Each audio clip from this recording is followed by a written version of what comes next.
Paano?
Besato.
Isa na namang araw ng pagkakataon.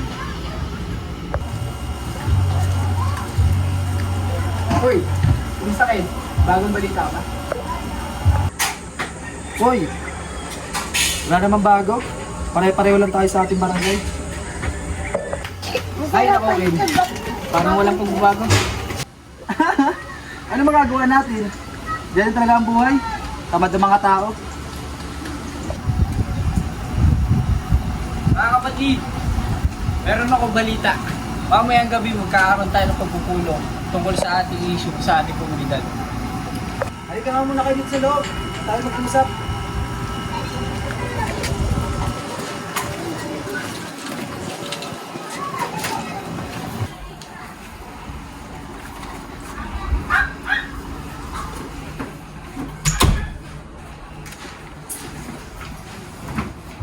Ano ba pagpupulungan natin?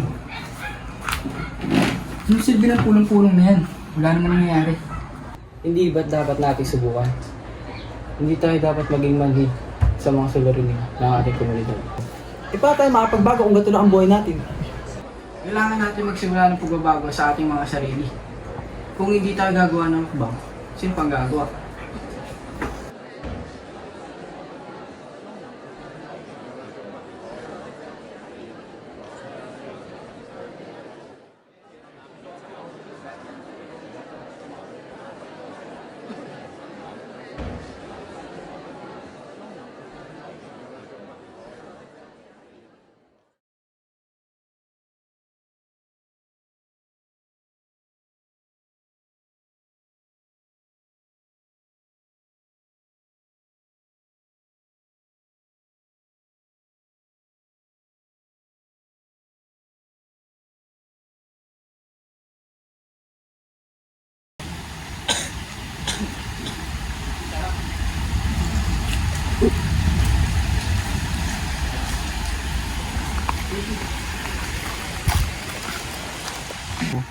narinig nyo ba yun, no? Usap-usapan na merong pagpupulong mamayang gabi?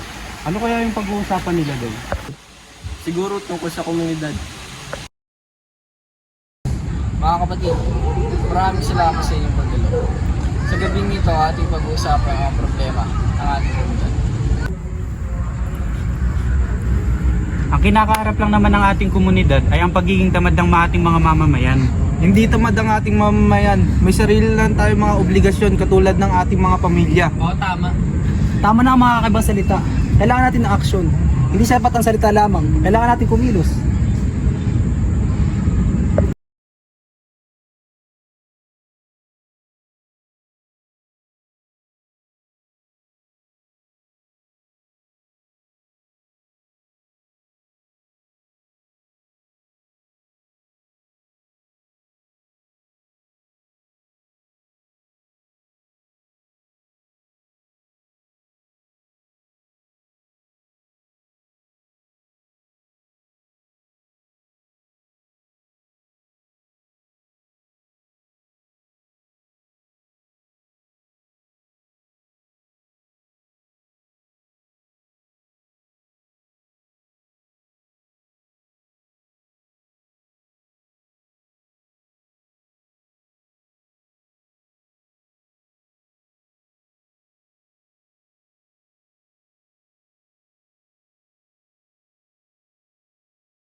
Nakakataba ng puso na makita ang ating tagumpay.